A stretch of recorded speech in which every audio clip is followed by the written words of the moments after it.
चाहे तुम अभी रिसेंटली नीट 2025 का कंडक्टेड एग्जाम ले लो, तुम सोचोगे अरे ये कहां से क्वेश्चन आया। एनसीईआरटी पढ़ना सिर्फ एक चीज थी, उसे समझना दूसरी, उसे अप्लाई कर पाओगे एमसीक्यू के फॉर्मेट में अगर क्वेश्चन आएगा तीसरी, और चौथा सबसे इंपॉर्टेंट बात है कि चाहे तुमने नीट 2025 दिया हो और नीट 2026 के लिए ड्रॉप ले रहे हो, नीट एक मैराथन है, कोई 100 मीटर स्प्रिंट नहीं। 5 बार पढ़ो, 6 बार पढ़ो, 10 बार पढ़ो। हमने कुछ चैप्टर्स एनसीईआरटी के 20-20 बार भी पढ़े हुए थे। एक नहीं, दो नहीं, 3-4 ऐसे लोगों को जानता हूं जिनके एम्स और नीट में IR 1 आई और बोर्ड्स में मार्क्स 80% भी नहीं है। But at the and I would से कि क्वेश्चन पेपर देने के बाद भी कहानी अभी बाकी है मेरे दोस्त। So hi everyone, this is doctor Aman Tilak. चाहे तुमने नीट 2025 दिया हो और नीट 2026 के लिए ड्रॉप ले रहे हो, या फिर क्लास 12th के स्टूडेंट हो या क्लास 11th में पढ़ रहे हो, this video is gonna be supremely helpful for all of you. I am going to tell you all those mistakes जो कि कहीं ना कहीं तुम अपनी प्रिपरेशन में कर रहे होगे, and I will also tell the solutions to them as well. So coming to mistake number 1, multiple unnecessary books.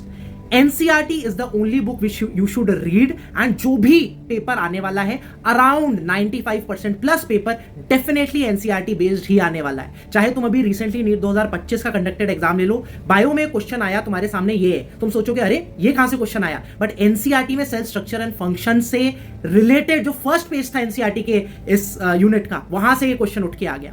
And that is why I से कि अगर तुम्हारे पास लग रहा है कि तुम्हारे पास टाइम ज्यादा है तो क्वेश्चन प्रैक्टिस कर लो एनसीईआरटी की, बार बार पढ़ लो, 5 बार पढ़ो, 6 बार पढ़ो, 10 बार पढ़ो। हमने कुछ चैप्टर्स एनसीईआरटी के 20-20 बार भी पढ़े हुए थे। But keep it one book. So reading one book NCERT 10 times is better than reading 10 books one time.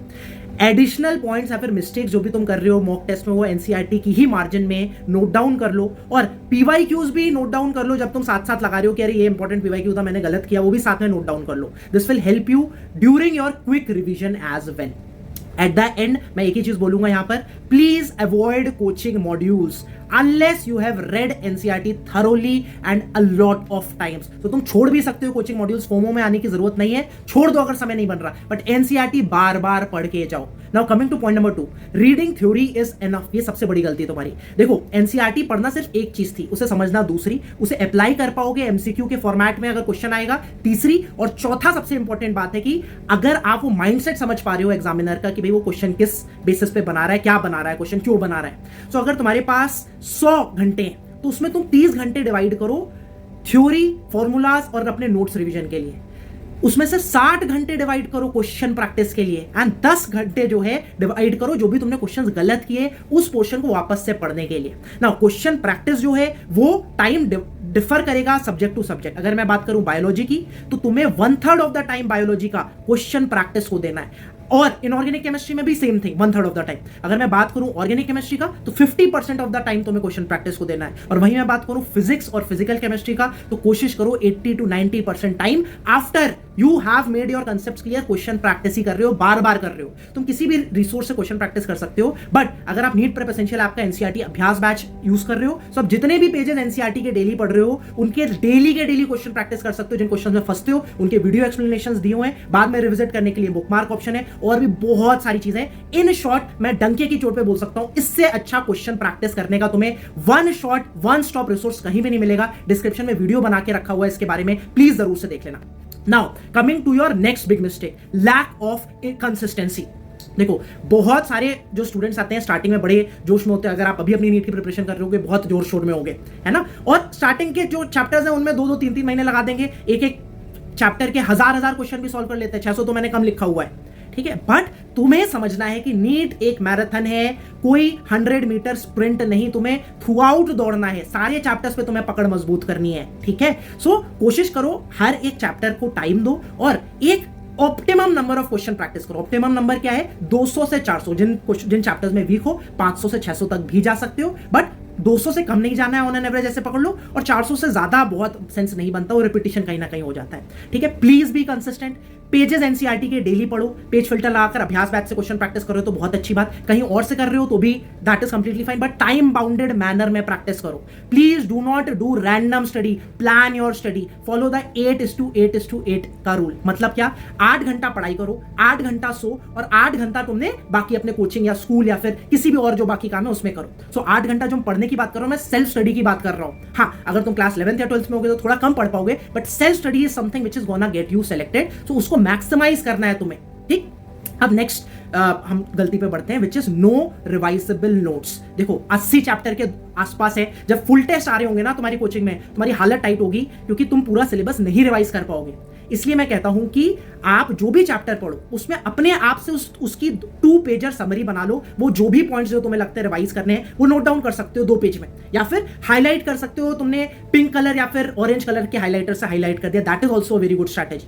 और जो वॉलेटाइल टॉपिक्स हैं जैसे कि इंपॉर्टेंट फॉर्मूला शीट्स हो गई, ऑर्गेनिक के कन्वर्जन हो गए, ऑर्गेनिक की टेबल्स हो गई, बाकी तुम्हारी एनसीईआरटी के टेबल्स हो गए, साइंटिस्ट के नेम और डेट्स हो गए, ये सारा कंपाइल करो। हमने ऑलरेडी कंपाइल करके रखा है तुम्हें हेल्प करने के लिए अपने टेलीग्राम चैनल अमन तिलक ऑर्गेनाइजेशन। तुम भी प्लीज नोट करो कि जो भी चीजें तुम्हें स्पेसिफिकली लगता है भूल जाते हो उसे प्लीज कंपाइल करो, जिससे बाद में उन्हें तुम रिविजिट करके बार बार रिवाइज कर पाओगे। इसके अलावा हम लोग ने और भी बहुत सारे पीडीएफ जैसे माइंड मैप्स हो गए, फिजिक्स की डायमेंशनल शीट आप देख सकते हो, along with formula sheet top right side पे देख सकते हो। ऑर्गेनिक के कन्वर्जन रिएक्शंस का एक शॉर्ट हमने पीडीएफ बना दिया है। नए एनसीईआरटी में जो चेंजेस हुए हैं लोअर लेफ्ट साइड पे आप उसका स्क्रीनशॉट देख सकते हो। तो ये सारी चीजें कंपाइल की है, तुम ज्वाइन कर सकते हो टेलीग्राम चैनल। इस क्यूआर कोड को स्कैन कर लो, अमन तिलक ऑर्गेनाइजेशन नाम है। फेक चैनल्स भी एग्जिस्ट करते हैं तो गलत चैनल मत ज्वाइन करना, join the right channel, description में भी लिंक दिया हुआ है। Now coming to your 5th mistake, school और कोचिंग में मैनेज नहीं कर पाता हूँ, स्पेशली दोस्त जो कि क्लास 11th एंड 12th वाले स्टूडेंट्स हैं। 5 से 6 घंटा स्कूल जाना है, फिर 4-5 घंटा तुम्हें कोचिंग जाना है, थक जाओगे, सेल्फ स्टडी के लिए टाइम नहीं मिलेगा, एट द एंड सिलेक्शन नहीं होगा। प्लीज एक चीज डिसाइड कर लो, तुम्हें बोर्ड्स में चाहिए 95% और उसका तुम मतलब सीरियसली कोई मतलब नहीं है, कोई सेंस नहीं बनता, बस अपने रिलेटिव्स में चौड़ मार पाओगे, वर्सेस तुम्हें एक अच्छा गवर्नमेंट मेडिकल कॉलेज चाहिए जिसकी वजह से मे बी तुम्हारी पूरी लाइफ काइंड ऑफ सेट होगी। तो डिसाइड कर लो, but at the same time I would say मैंने नीट को फोकस किया, बट मेरे बोर्ड्स में भी 96% आए, which is a very very good score I believe. ठीक है, तो तुम नीट में फोकस कर सकते हो पूरा, और स्कूल में कोशिश करो लास्ट बेंच पे बैठो मेरी तरह, एनसीईआरटी नीचे खोल लो, टीचर कुछ पढ़ा रहा है फर्क नहीं पड़ता, तुम एनसीईआरटी पढ़ते रहो, ब्रेक्स में टाइम यूटिलाइज करो, कोचिंग रिलेटेड पढ़ो क्योंकि कोचिंग तुम्हें कॉम्पिटिटिव एग्जाम के लिए प्रिपेयर कर रही है। और कोशिश करो कि अगर अपनी मिनिमम पॉसिबल अटेंडेंस मेंटेन कर सकते हो स्कूल में तो कुछ दिन नहीं भी जाओ तो भी चलेगा। मैं भी ये काम करता था और हर कोई टॉपर कहीं ना कहीं ये काम करता है। मैं यहां पर AIR 1 को जानता हूं एम्स में, 1 नहीं 2 नहीं 3-4 ऐसे लोगों को जानता हूं जिनके एम्स और नीट में AIR 1 आई और बोर्ड्स में मार्क्स 80% भी नहीं आए। So that is what I am saying, prioritise NEET over boards, please understand this.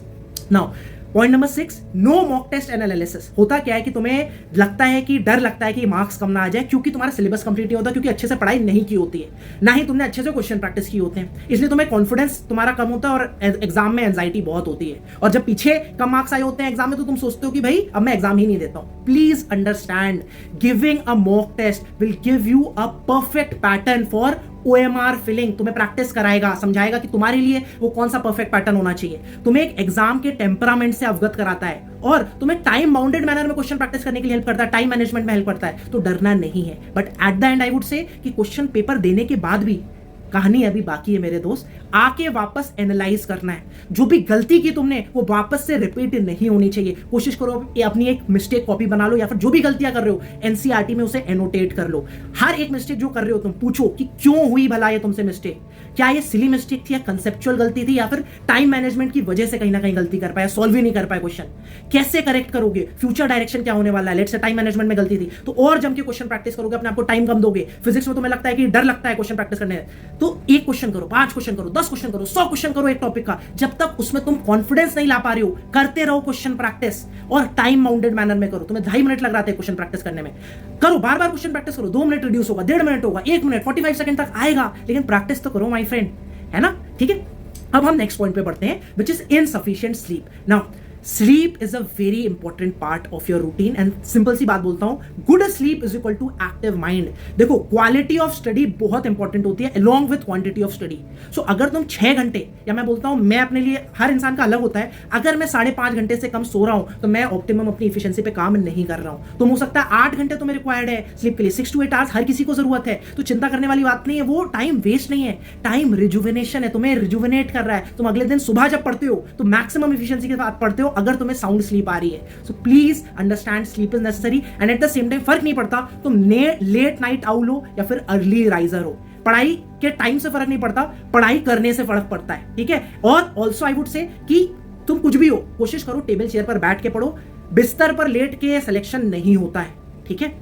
Also मैं ये भी बोलता हूं कि एक छोटे छोटे ब्रेक्स लो, पोमोडोरो टेक्निक यूज कर सकते हो, म्यूजिक, डांस, फिजिकल एक्टिविटी। कोशिश करो सोशल मीडिया को अवॉइड जितना कर सको, अगर दिन का तुम अपना सोशल मीडिया आधे घंटे से कम रख सकते हो बेस्ट, ठीक है। But at the same time your break should be limited, 5 minute का ब्रेक आधे घंटे का नहीं होना चाहिए, that is very important. Now solving easy questions, another big mistake. तुम्हें लगता है कि भाई आज तक लगता था, जितने भी बच्चे थे, तुम्हारे सीनियर्स हो सकते हैं, फिर तुम भी हो सकते हो जिसने नीट 2025 दिया और जिनको लगता था बस इजी आने वाले, क्योंकि पिछले 6-7 साल से तो मुश्किल पेपर आया नहीं। बट जब नीट 2025 आए तो टाइम मैनेज नहीं हो पाए, फिजिक्स में क्वेश्चंस आके हालत टाइट हो गई, स्पेशली क्योंकि बायो लेंदी थी तो टाइम बचा भी नहीं। सो तुम्हें अब राइट प्रपोर्शन में सिर्फ इजी क्वेश्चंस को प्रैक्टिस नहीं करना है, मॉडरेट और डिफिकल्ट क्वेश्चंस को भी प्रैक्टिस करना है। बट प्रॉब्लम क्या है कि आज की डेट में हर एक कोचिंग में इजी और मॉडरेट क्वेश्चन तो अवेलेबल है, हार्ड क्वेश्चन, डिफिकल्ट क्वेश्चन नहीं है। तो इसलिए हमने अभ्यास बैच में, ये ऑलरेडी एग्जिस्ट करता था even for the NEET 2025 students, questions का डिफिकल्टी फिल्टर है। जब तुम पेज वाइज मैनर में क्वेश्चन प्रैक्टिस कर रहे हो अभ्यास बैच में, सो जो तुम्हें डिफिकल्ट क्वेश्चन लगते हैं तुम सेलेक्ट कर सकते हो, इजी, मॉडरेट, डिफिकल्ट, और अकॉर्डिंगली प्रैक्टिस कर सकते हो। उसके अलावा हमने हार्डेस्ट क्वेश्चंस का एक सब कोर्स बना दिया है, जिससे जो भी डिफिकल्ट क्वेश्चन है एक जगह पे डाल दिए with detail audio video explanation. फिर मैंने तीसरी चीज तुम्हें बोली, जिस भी टॉपिक पे तुम्हें वीक हो, जिन भी क्वेश्चन गलत करो, उन टॉपिक के बहुत सारे क्वेश्चन लगाने। कहां से लगाने? कस्टम अभ्यास से, जिससे तुम किसी भी टॉपिक या पेज को उठा के बहुत सारे क्वेश्चन बना सकते हो। तो वहां भी हमने डिफिकल्टी फिल्टर दिया हुआ है। तो 3 जगहों पे तुम्हें डिफिकल्टी फिल्टर दिया हुआ है। पहला पेज वाइज मैनर में क्वेश्चन प्रैक्टिस करते करते, दूसरा हार्डेस्ट क्वेश्चन का सब कोर्स बनाया है, तीसरा कस्टम टेस्ट करते करते तुम पेज वो डिफिकल्टी का फिल्टर लगा सकते हो, ठीक है। तो मॉडरेट और डिफिकल्ट क्वेश्चन की भी प्रैक्टिस करनी है, जिससे तुम बहुत चक्के ना हो जाओ। But at the same time मैं नहीं बोल रहा कि भाई नीट का क्वेश्चन पेपर बहुत डिफिकल्ट आएगा नीट 2025 जैसे हर साल, हो सकता है आसान आ जाए। You have to be ready with all the questions के टाइप। एंड जब इजी क्वेश्चन आते हैं तो एक्यूरेसी ज्यादा मैटर करती है, जब डिफिकल्ट क्वेश्चन आते हैं तो टाइम मैनेजमेंट ज्यादा मैटर करता है। So you have to be the best of both the words, accuracy and time management बहुत अच्छे से तुम्हें वर्क करना है। Now coming to 9th point, too much socialising. हाँ, अच्छे दोस्त होना अच्छी बात है, सपोर्ट करते हैं, but at the same time खराब दोस्त पुअर रिजल्ट्स के बराबर ही है, कहीं ना कहीं तुम्हारा सिलेक्शन नहीं होगा। कहते हैं कि you are the average of 5 people you are surrounded with, ठीक है। तो प्लीज अच्छे दोस्त बनाओ, पीयर प्रेशर अच्छी बात है होना, और उससे तुम परफॉर्म अच्छा करते हो, बट एक लेवल तक, एक हेल्दी कंपटीशन अपने दोस्त के साथ तुम कंपीट कर सकते हो, हेल्दी कंपीट कर सकते हो। अरे चलो हम लोग पढ़ाई करते हैं, इस मॉक टेस्ट को देखते देखते कौन ज्यादा मार्क्स लाता है, बहुत अच्छी बात है, but make it a healthy competition. Please try करो कि सोशल मीडिया से थोड़े से दूर रहो, क्योंकि तुम जब ये ऐसे इंटरव्यूज देखते हो कि 4 घंटा पढ़ के टॉप रैंक ले आई, और तुम अपने आप को सोचते हो कि अरे मेरे से तो ये चैप्टर होता नहीं है इतने जल्दी, एक पेज पढ़ने में मुझे आधा घंटा लग जाता है एनसीईआरटी के, तो तुम्हें स्ट्रेस होता है, अननेसेसरी डिस्ट्रैक्शन होता है। और रील्स के साथ और प्रॉब्लम क्या होती है कि तुम्हें instant dopamine kind of release देती हैं, तो बहुत मजा आता है, इंस्टेंट ग्रेटिफिकेशन देता है। वर्सेस तुम्हें क्या करना है, डिलेड ग्रेटिफिकेशन चाहिए। डिलेड ग्रेटिफिकेशन किससे आता है? तुम किसी मॉक टेस्ट के लिए पढ़ाई कर रहे हो, या फिर किसी भी टेस्ट के लिए पढ़ाई कर रहे हो, या फिर तुमने एक अपने लिए गोल रखा और वो कंप्लीट करते हो। जैसे तुमने 6 दिन में अपने लिए गोल रखा कि ये चैप्टर्स तुम्हें 6 चैप्टर्स कंप्लीट करने हैं बायो के, और 3 चैप्टर्स केमिस्ट्री के। जब वो कंप्लीट किया, उस पर तुमने लेट से कस्टम अभ्यास से टेस्ट बनाया, उस पर अच्छा स्कोर किया, तब तुम्हें एक अच्छा लगता है, फील आता है, yes I am done with this topic. वो होता है delayed gratification. Trust me, delayed gratification वाली जो फीलिंग होती है वो लॉन्ग लास्टिंग होती है और ज्यादा अच्छा फील कराती है। तुम जब आंख बंद करके सोने से पहले आंख बंद करते हो ना, तो that is the actual I would से टेस्टिमनी ऑफ द फैक्ट कि तुम जो कर रहे हो अपने दिन में वो कैसा था। अगर तुमने मेहनत की ढंग से, तो तुम्हें एक डिलेड ग्रेटिफिकेशन अच्छा लगेगा सोने से पहले, वर्सेस तुम अपना टाइम वेस्ट किए तो तुम्हें बहुत डिसगस्टेड फील होगा। So please do not do too much socialising, only socialise with the relevant and good people. Lastly, day dreaming. Day dreaming क्या करती है? It steals your time, your focus and your future. While you imagine success, others are working for it. तुम एक reel देखते हो जिसमें photo देखते हो, अरे अमन भैया एम्स से ग्रेजुएट हो रहे हैं, एमबीबीएस की डिग्री मिल रही है, मैं अपनी आंख बंद करता हूँ, अरे मैं भी एम्स में बैठा हूँ। तुम ये सोच रहे हो, वर्सेस तुम्हारा जो कंपटीटर है वो पढ़ाई कर रहा है, मेहनत कर रहा है, एक्चुअली एम्स को क्रैक करने के लिए कुछ कर रहा है, जो कि टेबल चेयर पर बैठकर पढ़ाई करना और जम के क्वेश्चन प्रैक्टिस है। So this is something which is very little talked about. I think कि हर बच्चा जो है आफ्टर सक्सेस की थॉट प्रोसेस में इतना कभी कभी आंख बंद करके सोचने लग जाता है कि ये भूल जाता है कि what is the path actually required for the success. हाँ, वो रील्स देख के बहुत मजा आता है, चाहे तुम किसी भी इन्फ्लुएंसर की देख रहे हो कि वो एम उसका सिलेक्शन हो गया, एम्स में सिलेक्शन हो गया, अच्छे गवर्नमेंट मेडिकल कॉलेज में सिलेक्शन हो गया, और तुम्हारे दोस्त की भी रील हो सकती है यार वो जो सेलेक्ट हो गया और तुम ड्रॉप कर रही हो. But at the end of the day उसने क्या किया था, 11th एंड 12th मेहनत करी थी जम के. मैंने क्या किया था, जम के मेहनत करी थी, इतनी मेहनत की थी, चाहे वो ड्रॉप ईयर हो चाहे 11th 12th हो, जितनी शायद से जिंदगी में ना की हो, तब जाके वो उस लायक बन पाया कि उसकी रील तुम आज देख पा रहे हो. So that input has to come from your side as well. Now leave everything aside and just think about it कि तुम्हारा ड्रीम क्या होने वाला है. 1 से 2 मिनट अपने आप को दो, रादर देन बार बार यही सोच रहे हो कि भाई अपना ड्रीम और उसको इमेजिन कर रहे हो गाने सुन सुन के, है ना, मोटिवेशनल रील देख देख कर. उससे अच्छा अपने आप को 2 मिनट दो और उस डिस्ट्रैक्शन के बारे में सोचो यार, उस मोटिवेशन के बारे में सोचो. आई would say that is enough. उसके बाद पढ़ने लग जाओ. सोचो, फिर अपने आप को खुद से अपने चुटकी बजाओ, बोलो कि भाई इसके लिए करना क्या पड़ेगा, मेहनत करनी पड़ेगी, पढ़ाई करनी पड़ेगी, और लग जाओ पढ़ाई पर. That is what you need to do. And उसके बाद जम के मेहनत करो, पढ़ाई करो, और that is how you stop day dreaming and actually achieve something like this my friends. At the end मैं समरी देना चाहूंगा, सोल्यूशन क्या है सारी मिस्टेक्स का. Please read with focus. पढ़ाई सिर्फ नहीं करनी है, पढ़ना क्या है, एनसीईआरटी एक बार नहीं 10 बार पढ़नी है, एक बुक विच इज एनसीईआरटी. दूसरा, पढ़ाई के साथ साथ डेली 15 पेजेस एनसीईआरटी पढ़ने के साथ साथ पेज फिल्टर लगाकर अभ्यास बैच से क्वेश्चन प्रैक्टिस करना है. जिन क्वेश्चंस में फंस रहे हो, वीडियो एक्सप्लेनेशन देखो, बुक मार्क करो जिनको बाद में रिविजिट करना चाहते हो. थर्ड, 2 से 3 महीने बाद डेफिनेटली जो भी आज पढ़ा है भूल जाओगे, बार बार रिवाइज करना है. चौथा, रिपीट करो ये फर्स्ट 3 पॉइंट्स. फिफ्थ, रेशनलाइज करो. फालतू चीजें, क्या पढ़ना है उससे ज्यादा इंपॉर्टेंट है क्या नहीं पढ़ना. जो भी यूजलेस चीजें या फिर जो भी चीजें तुम्हें लगता है रिवाइज करने की जरूरत नहीं है, मत रिवाइज करो, मत हाईलाइट करो.